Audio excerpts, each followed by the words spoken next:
Քառորիայից երրորդային անցնելու ժառանգության առաջարկը խորհրդարանական երկուշաբթիից առաջ պետաիրավական հանձնաժողովի օրակարգային հարցերից է։ Աշխատանքային նախկին ռեժիմին վերադառնալու մասին փոփոխությունն ըստ խմբակցության ղեկավար Ռուբեն Հակոբյանի կավելացնի ազգային ժողովի գործունեության արդյունավետությունը, օրենսդիր մարմնի աշխատանքը կդարձնի ավելի դինամիկ, մասնագիտական ու պրոֆեսիոնալ։ Ոչ թե 3 շաբաթը մեկ է լինելու գումարվելու քառորիա, այս դեպքում արդեն երրորդյան, այլ 2 շաբաթը մեկ։ Քառորիա թե երրորդյա հարցը դեռ կքննարկվի։ Խորհրդարանի կանոնակարգ օրենքը փոփոխելու մասին առաջարկի հեղինակ խմբակցությունը օրինագիծը ետ վերցրեց այն դրա մշակելու նպատակով։ Քառորիա երրորդյան մի կողմ քառյակ-երյակ ձևաչափով քաղաքական ընդդիմության օրակարգն է ներքաղաքական աշնան ամենաքննարկվող հարցը։ Քառյակի երյակն այժմ անցել է մարզային հանրահավաքներին, սկսել են Աբովյանից կամ Փոփեն Երևանում։ Քառյակինը քառյակի, երյակինը երյակի շրջանակում օրակարգն ըստ ԲՀԿ խմբակցության պատգամավորի ձևավորվել է հանրային պահանջով։ Եվ հայտնի 12 կետերը, եւ դրան գումարված նախկինից մնացած եւ դրանից հետո ավելացած պահանջները վերաբերում են յուրաքանչյուր Հայաստանի Հանրապետության քաղաքացու նրա կենսակերպին։ Դաշնակցությունը 3 ոչ իշխանական ուժերի մարզային հանդիպումներին չի մասնակցում, քանի որ այնտեղ շեշտվող առանցքայինը սահմանադրական փոփոխությունների հարցն է, որի պատճառով է քաղաքական կվարտետը տրիոյի վերածվել։ Ըստ ՀՅԴ խմբակցության քարտուղարի հիմնական օրենքի բարեփոխումների վերաբերյալ կան հակոտնյա տեսակետներ։ Այդ հարցով բաժանվեցին պայմանավորվելով մնացած բոլոր հարցերում կոնսենսուս կլինի, կշարունակեն գործակցել քառյակի ձևաչափով։ Միշտ ասել են, որ հնարավոր չէ 4 ուժեր հանրահավաք անեն, 3-ը քննադատեն մյուսի մոտեցումները կամ մեկը քննադատի մյուս 3-ի մոտեցումները։ Շատ պարզ է այստեղ, շատ որևէ խնդիր չկա եւ դրանից հետո երեքի մյուս անդամներն երբ որ խոսում են հանրահավաքի օրակարգի մասին, միշտ իրենք արդեն 3-ով են ասում, որ հնարավոր չի 3-ով տարբեր բաների մասին խոսենք, դին մի բան ասենք, այնպես որ ակնհայտ է, որ այս հարցը ուղղակի բաժանեց մեզ։ Ժառանգություն խմբակցության ղեկավարը դեմ է այն պնդումներին, թե քառյակը տրոհվել է։ Ըստ նրա հիմա հստակ է, որ կան խորհրդարանական 3 քաղաքական ուժեր՝ Ժառանգություն, Հայ ազգային կոնգրես ու Բարգավաճ Հայաստան, որոնք ունեն արմատական փոփոխություններին միտված միասնական քաղաքական օրակարգ։ Ես չգիտեմ ինչու այսպես միշտ դրվում է, որ տրոհվել է, տրոհվում է։ Ես չեմ դիտում դա այդպես։ Ուղղակի ի սկզբանե եղել է մոտեցում սկզբում,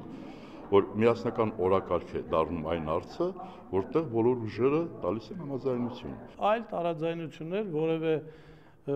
այլ խնդրի վերաբերյալ այդ 4 ուժերի միջև չկա։ Բացառում եք որևէ հարց, որի շուրջ լուրջ տարաձայնություն կլինի եւ այսպես կտրոհվի այդ քաղաքական միավորների։ Ես գուշակ չեմ, բայց առայժմ այդ քառյակը շարունակում է համատեղ իր աշխատանքը տարի եւ ավել։ Ինչքան ես տեղյակ եմ, չեմ կարող որևէ բան բացառել։ Ընդդիմության ներկայացրած 12 կետերը կշարունակեն մնալ օրակարգային։ Ըստ Տևան Պողոսյանի օրենսդրական տարբեր հարցերի լուծման գործում ոչ իշխանական քաղաքական 4 ուժերն ունեն միասնական գործակցություն։ Օրինակ Նաիրիտի վերաբերյալ ժամանակավոր հանձնաժողովի ստեղծում եւ լսումներ կազմակերպելու այն տարբեր օրենսդրական նախաձեռնություններ, մշտական հանձնաժողովներում մենք բոլորս իրար օգնում ենք, օժանդակում ենք եւ միասին համատեղ փորձում ենք տարբեր նախաձեռնություններ անել։ Ընդգծելով քառյակի ու քառյակի երյակի գործողությունների մասին իշխող քաղաքական ուժի ներկայացուցիչ ազգային ժողովի փոխնախագահ Էդուարդ Շարմազանովն ասաց, որ ընդդիմության քաղաքական օրակարգը հստակեցման կարիք ունի, այլապես անհասկանալի է, թե մշտապես հնչող 12 կետերի կամ պահանջների մասին ինչու է հանրային հանդիպումներում ամենակիչը լսվում։ Փոխարենը ըստ խորհրդարանի փոխնախագահի օգտագործվում է տարբեր հռետորաբանություն։ Եվ կառավարության ծրագրի ժամանակ, եւ բյուջեի քննարկման ժամանակ, եւ համոզված եմ համարական բարեփոխումների ժամանակ այդ մարդիկ չունեն որևէ փաստարկ։ Ասում են ժամանակը չէ։ Այսինքն 1 տարի առաջ ժամանակներ, հիմա ժամանակը չէ։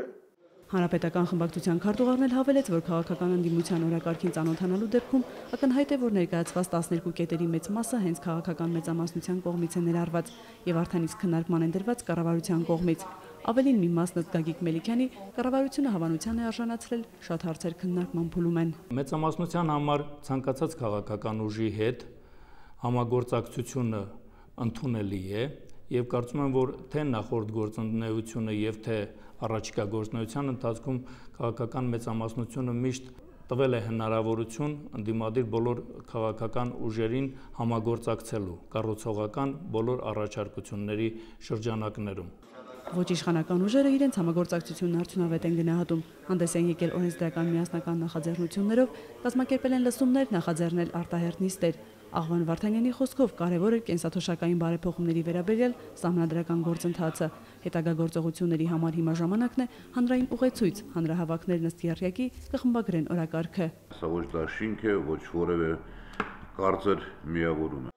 Խոսքը դարձյալ քառյակ եռյակի մասին է, ըստ դաշնակցական падգամավորի, եթե կլինեն միասնական լուծում պահանջող հարցեր, ընդհանուր եզրեր կգտնեն։ Քաղաքական ապահարզանի պատճառ դարձած սահմանադրական բարեփոխումների վերաբերյալ առաջարկները դաշնակցությունն ամփոփել է, սպասում է մայր օրենքի հայեցակարգի հրապարակմանը։ Դաշնակցությունը կողմ է սահմանադրական բարեփոխումներին, բայց խորհրդարանական համակարգի անցման պարագայում եւ շատ հիմնարար մի շարք դրույթներ, որոնք մեր պատկերացումներում կներառվեն այդ սահմանադրության մեջ։ Եթե ինքնին սահմանադրության բարեփոխումը կիսանախագահականի բարելավումը, մենք դեմ ենք դրան։ Եթե նույնիսկ խորհրդարանական, բայց մեր առանցքային հարցերը